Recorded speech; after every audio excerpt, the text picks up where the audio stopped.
Bismillahirrahmanirrahim. Assalamualaikum warahmatullahi wabarakatuh. Alhamdulillahirrabbilalamin. Wassalatu wassalamu ala rasulihi wa ashabihi wa mawala. Alhamdulillah, temukan kita lagi dalam rancangan Pesan Da'i buat Keluarannya pada kali ini. Dan tajuk yang saya bawakan adalah doa orang yang tidak tertolak. Kita lihat pengertian doa adalah berserah diri kepada Allah Subhanahu Wa Taala, dan doa merupakan suatu ibadah.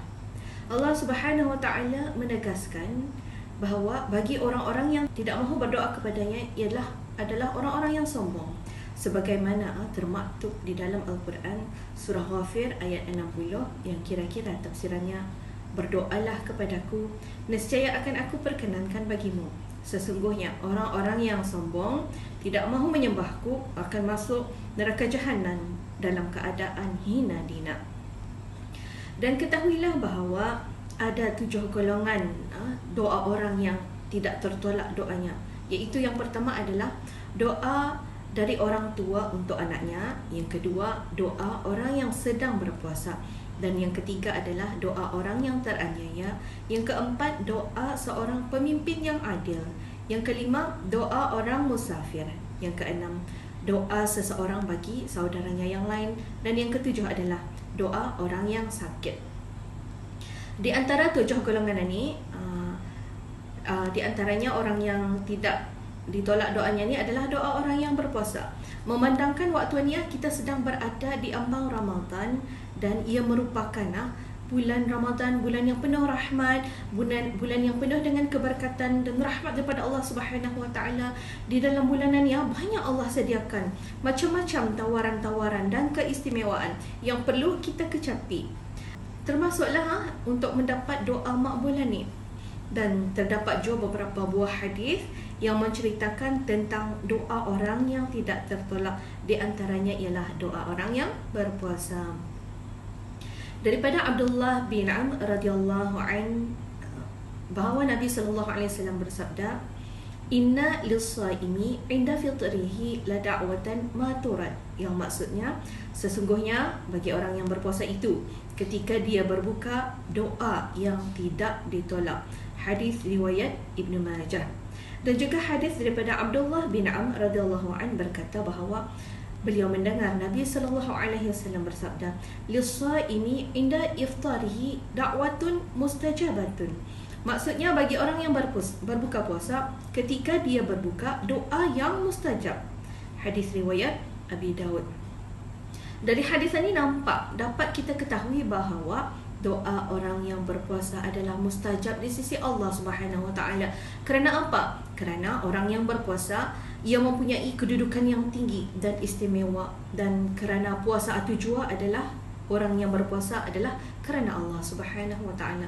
Dan ketahuilah bahawa Allah Subhanahu Wa Taala sangat suka kepada hambanya yang suka sentiasa berdoa, sentiasa memohon kepadanya dalam apa jua keadaan.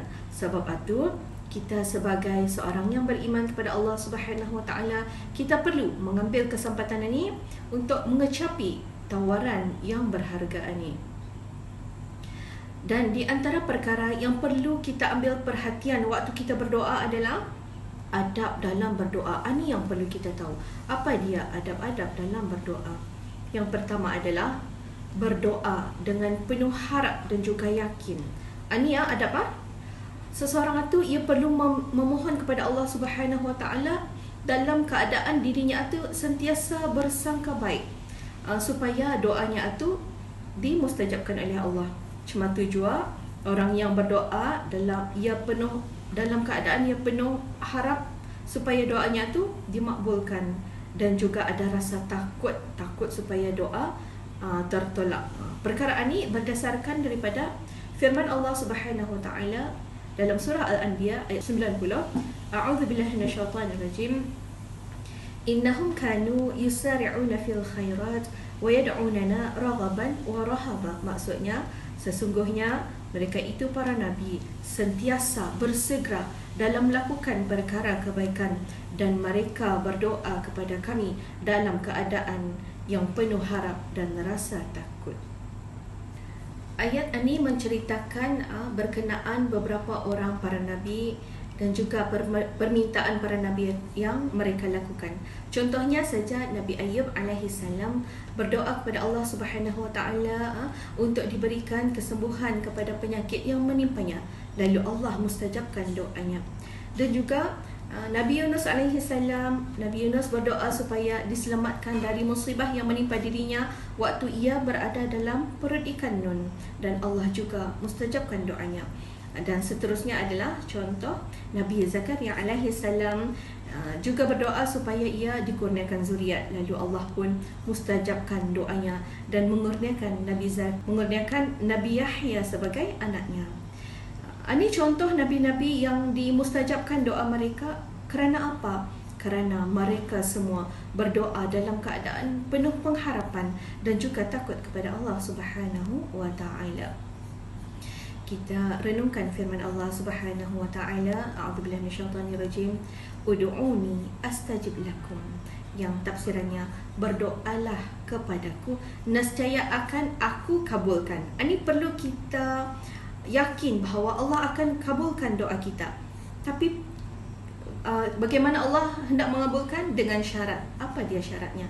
Syaratnya ialah dengan mematuhi segala suruhan Allah dan menjauhi segala larangan Allah. Jika syarat ini memang dipatuhi, yakinlah bahawa Allah akan mengabulkan doa hamba-hambanya yang ikhlas dan juga yang bersungguh-sungguh memohon kepadanya.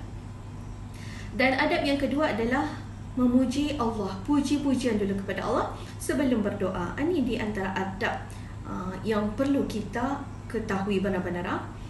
Perkara ini sebagai contoh yang mudah adalah kita lihat sejak waktu kita membaca surah Al-Fatihah. Berdasarkan sebuah riwayat yang panjang daripada Abu Hurairah radhiyallahu anhu, berkata bahawa Rasulullah sallallahu alaihi wasallam menceritakan berkenaan bacaan Al-Fatihah di dalam salat, iaitu dalam Al-Fatihah Allah membahagikan surah Al-Fatihah ini kepada dua bahagian. Yang pertama, Allah bahagikan kepada untuk dirinya dan seterusnya untuk para hamba-hambanya. Jelas dalam surah Al-Fatihah terdapat 5 ayat yang awal-awal ini, ia dari pertama dan ayat kelima ia berbentuk pujian kepada Allah Subhanahu wa taala. Kemudian barutah ke ayat ke-6 diikuti dengan permintaan ataupun doa yang berbunyi ihdinas siratal mustaqim, yang maksudnya berikanlah kami hidayah kepada jalan yang lurus. Cuma tujuh dalam firman Allah Subhanahu wa taala di dalam Al-Quran yang menceritakan berkenaan doa Nabi Ibrahim alaihi salam. Baginda Nabi Ibrahim memulakan dengan kata-katanya dalam surah Asy-Syu'ara ayat 78 hingga 82 yang kira-kira tafsirannya, dialah Tuhan yang telah menciptakan aku, maka dia jugalah yang memberikan petunjuk. Dialah Tuhan yang memberi makan dan minum kepadaku, dan apabila aku sakit, maka dialah yang memberikan kesembuhan. Dan dialah Tuhan yang mematikan aku, kemudian menghidupkan semula diriku. Dan dia jugalah Tuhan yang sangat aku harapkan, supaya dia mengampunkan kesalahan-kesalahanku pada hari akhirat. Nampak dari ungkapan-ungkapan yang awal-awal ini, jika diteliti, ia adalah merupakan satu pujian-pujian seorang hamba kepada Tuhannya. Setelah Nabi Ibrahim AS memuji-muji Allah, barulah baginda menyambungnya dengan 5 permintaan kepada Allah Subhanahu wa taala melalui firman Allah Subhanahu wa taala, yang maksudnya dalam surah Syu'ara ayat 83 hingga 87, yang maksudnya, Tuhanku, berilah hikmah kepadaku dan masukkanlah aku golongan bersama dengan orang-orang yang soleh. Berikanlah kepadaku lisan yang benar buat orang-orang yang terkemudian, dan jadikanlah aku di antara mereka mewarisi syurga an-na'im, dan ampunkanlah ibu bapaku, sesungguhnya dia tergolong dalam kalangan mereka yang tersesat, dan janganlah engkau hinakan aku pada hari kebangkitan. Surah Asy-Syu'ara ayat 83 hingga 87.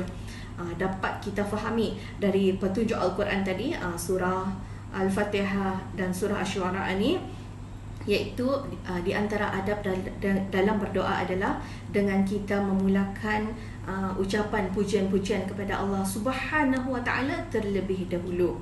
Dan sebagai penutup, ingin saya bawakan dua hadis. Yang pertama daripada Abu Hurairah radhiyallahu an, bahawa Rasulullah sallallahu alaihi wasallam bersabda, "Man sarrahu an yastajiballahu lahu 'inda syada'idi wal kurabi falyukthir ad-du'a fir rakha." Yang maksudnya, barang siapa yang suka Allah terima doanya ketika dalam keadaan sukar dan payah, maka hendaklah dia membanyakkan doa pada masa mewah dan senang. Hadis riwayat Tirmizi dan Abu Ya'la. Dan hadis seterusnya adalah daripada Abu Hurairah radhiyallahu an, katanya Rasulullah sallallahu alaihi wasallam bersabda, "Ud'ullaha wa antum muqinuna bil ijabah wa'lamu anna Allah la yastajibu du'aan min qalbin ghafilin lah." Maksudnya, berdoalah kamu kepada Allah dalam hal keadaan kamu yakin dengan penerimaan Allah. Ketahuilah bahawa Allah Subhanahu wa taala tidak menerima doa daripada hati yang lalai. Hadis riwayat Tirmizi, Al-Hakim dan Ibnu Hibban. Semoga Allah Subhanahu wa taala menjadikan kita semua ni sentiasa tabarruk dan munajat kepada Allah Subhanahu wa taala, selalu memohon kepada Allah Subhanahu wa taala, sama ada ketika kita senang maupun susah. Dan kita jadikan amalan berdoa dalam kehidupan seharian kita ni bukannya hanya kita berdoa apabila kita perlukan sahaja. Kita renungkan kata-kata hikmah ini. Jangan jadikan doa itu seperti ubat. Ia digunakan apabila perlu sahaja, tetapi jadikanlah doa itu sebagai oksigen yang selalu digunakan pada setiap masa. Wallahu a'lam bishawab. Aqulu qawli hadza wa astaghfirullah li wa lakum wa billahi taufiq wal hidayah. Wassalamualaikum warahmatullahi wabarakatuh.